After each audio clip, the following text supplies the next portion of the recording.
Isidore et l'illusion de la justice. Il était une fois, dans la grande savane, un âne nommé Isidore. Ce n'était pas un âne ordinaire, il était curieux, réfléchi et surtout profondément révolté par une injustice qu'il trouvait flagrante. Depuis des générations, le lion était proclamé roi des animaux, une tradition que personne ne semblait remettre en question. Mais qui avait décidé cela? Pourquoi les autres animaux n'avaient-ils jamais été consultés? Le début de la révolte. Un matin, Isidore prit la parole devant un groupe d'animaux rassemblés près de la rivière. « Mes amis, avons-nous jamais voté pour ce lion? Qui a décidé qu'il devait régner sur nous tous? Pourquoi ne pourrions-nous pas choisir notre chef démocratiquement ?» Les animaux se regardèrent perplexes. Aucun d'eux ne s'était jamais posé la question. Le lion régnait, c'était un fait, une tradition, une évidence. Mais pourquoi? L'enquête d'Isidore. Déterminé à obtenir des réponses, Isidore entreprit une grande enquête.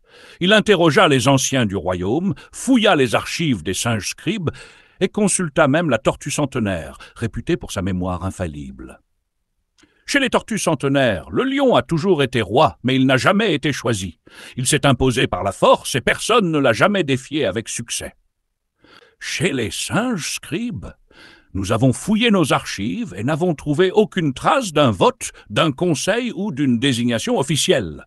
Le lion s'est autoproclamé souverain. Chez la chouette sage, Isidore, la nature ne demande pas la justice. Elle impose ses propres lois. Ceux qui tentent de les changer sont souvent brisés par elle. Chez les vieux éléphants, nous avons assez de force pour défier le lion, mais pourquoi le ferions-nous? Nous avons toujours eu notre place, nous ne cherchons pas à gouverner. Chez les carnivores affamés, si tu interdis la chasse, que deviendrons-nous? Donc, personne n'a jamais choisi le lion? On l'a juste accepté, protesta Isidore. En effet, jeune âne, répondit la tortue. Cette révélation galvanisa Isidore. Il courut annoncer aux autres animaux. Le lion n'a jamais été élu, il est roi simplement parce que personne n'a osé contester. Il est temps de changer les choses. Nous avons le droit de choisir notre chef. Nous devons organiser des élections. La campagne et la résistance du lion. Isidore annonça sa candidature officielle et dévoila son programme. Abolition de la loi de la jungle et mise en place d'une constitution basée sur l'égalité. Fin de la chasse violente, seuls les animaux morts naturellement seraient consommés. Éducation obligatoire pour tous, afin que chacun puisse comprendre ses droits. Partage équitable des ressources, plus de territoire réservé aux carnivores. Instaurer la liberté d'expression et lutter contre les préjugés. Fini l'âne stupide, le loup rusé et le lion courageux par nature. Les herbivores, fatigués d'être chassés, le soutinrent en masse. Mais le lion ne comptait pas céder son trône sans se battre. Intimidation et menace. Les hyènes rôdaient près des habitats des électeurs d'Isidore pour semer la peur. Les renards répandaient de fausses rumeurs, prétendant qu'Isidore voulait priver les carnivores de nourriture. Collusion et chantage. Les loups jouaient un double jeu, prétendant soutenir Isidore tout en espionnant pour le lion. Les chacals proposaient des alliances secrètes en échange de territoires privilégiés. Promesse irréaliste du lion, « Si je reste roi, je ferai pousser des arbres à viande pour tous. Je vais rendre les herbivores immortels. » Malgré tout, Isidore gagna les élections haut la main. Le lion fut chassé du pouvoir et le règne de l'âne commença. La constitution de la savane. Isidore savait que remporter une élection ne suffisait pas. Pour empêcher un autre tyran de prendre le pouvoir à l'avenir, il fallait établir des lois justes. Il convoqua donc une assemblée d'animaux sages pour rédiger la première constitution de la savane. Cette constitution contenait plusieurs réformes majeures. Abolition de la loi du plus fort. Aucun animal ne devait dominer un autre par la force. Liberté d'expression. Chaque espèce avait le droit de s'exprimer sans crainte. Justice équitable. Un conseil impartial jugerait les conflits. Réglementation de la chasse, interdiction de tuer. Seuls les animaux morts naturellement pouvaient être consommés. Répartition des ressources.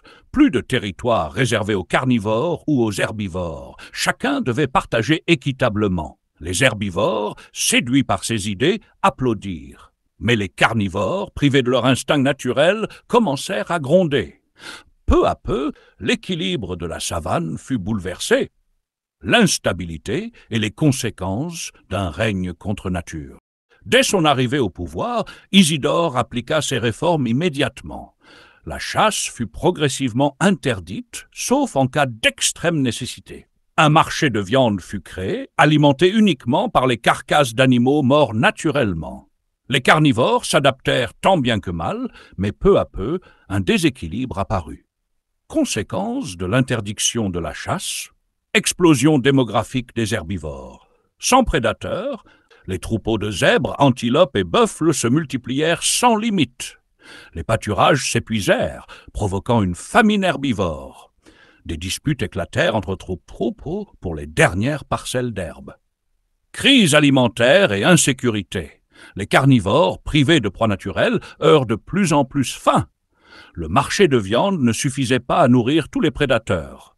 Certains carnivores commencèrent à braconner en secret. Des attaques éclatèrent, même entre espèces habituellement pacifiques. Remise en question de l'instinct animal. Certains carnivores perdirent leurs instincts de chasseurs et devinrent plus faibles. D'autres, frustrés, se tournèrent vers la violence et le vol. Manque d'eau et de territoire. Les points d'eau furent envahis par des troupeaux immenses, empêchant les plus faibles de boire. Les sages de la jungle tentèrent un compromis.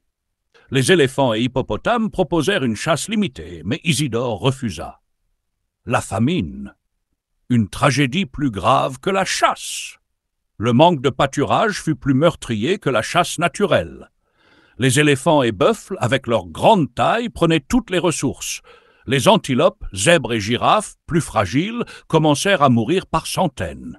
Des troupeaux entiers s'effondraient d'épuisement et de faim, faute de pâture suffisante. Les vautours et charognards, autrefois abondants, ne suffisaient plus à nettoyer la savane. En voulant protéger les faibles, Isidore avait provoqué plus de morts qu'il n'en avait empêché. La savane, autrefois équilibrée malgré sa brutalité, était devenue un chaos ingérable. La chute d'Isidore et le retour de la loi de la jungle. Le soulèvement et la trahison. Les loups et les renards, voyant la faiblesse d'Isidore, se retournèrent contre lui. Chantage et corruption. Si tu nous donnes un territoire, on soutiendra ton règne. Isidore refusa, croyant en son idéal de justice. Manigance pour le renverser, les hyènes financèrent des révoltes sous les ordres du lion, les cochons déstabilisèrent son gouvernement en bloquant l'approvisionnement en nourriture. Manifestation et chaos. Isidore nous affame. Nous étions mieux sous la loi du plus fort. Il faut un vrai roi, pas un naïf. Le moment crucial. Isidore seul face à son destin. Alors que les félins attaquaient son palais, ses alliés l'abandonnèrent un à un. Les éléphants et les hippopotames puissants restèrent neutres. Les loups et les renards, qui avaient faim de le soutenir, le trahirent. Les herbivores, qui avaient voté pour lui, se soumirent au nouveau régime. Isidore avait été trahi. Il avait cru en une illusion. Les animaux voulaient-ils réellement la démocratie ou simplement un roi plus clément? Le retour impitoyable du lion, humilié, le lion décida de faire d'Isidore un exemple. « Tu as osé défier l'ordre naturel, Anne. » Les hyènes et les félins se jetèrent sur lui. Il fut traîné jusqu'au centre de la savane, où son destin fut scellé sous les yeux de tous. Un avertissement pour les futurs rêveurs. Le lion, triomphant, remonta sur son trône, acclamé par ceux qui, quelques jours plus tôt, prétendaient soutenir Isidore. La loi de la jungle était restaurée. La démocratie n'avait été qu'une parenthèse éphémère dans l'histoire de la savane. L'ironie du destin, une cause qui se retourne contre elle-même.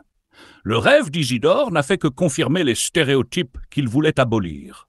L'âne naïf avait cru pouvoir défier l'ordre naturel. Le loup, rusé, avait trahi au bon moment. Le lion puissant avait repris son trône sans effort. Autrefois contestée, la loi de la jungle fut désormais acceptée et consolidée malgré sa cruauté. Les animaux comprirent que parfois, un mauvais combat et une cause mal défendue peuvent produire l'effet inverse de celui recherché.